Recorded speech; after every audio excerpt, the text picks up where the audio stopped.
Once again, the dormant debate over video game violence has reawakened. The issue revolves around the concept that violence in games translates to violence in the real world.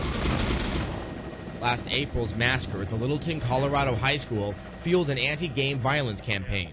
Some politicians believe that killers Harris and Klebold got the training they needed to commit the massacre from playing the computer game Doom. In another school shooting in Kentucky, first-person shooters like Quake and Redneck Rampage were blamed as to have allegedly trained a freshman to be, quote, an extraordinarily effective killer.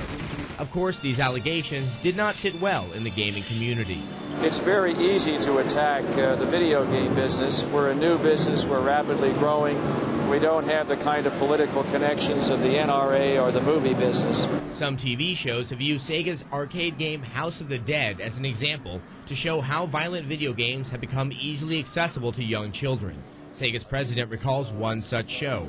During that show also, if I recall, one of the reporters said that, you know, a 5-year-old child can come in here and play this game. I don't think so. A 5-year-old child can only get in there with the parent.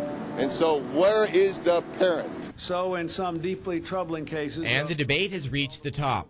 Recently, President Clinton addressed an organization's concerns about the effects of video game advertisements on young children.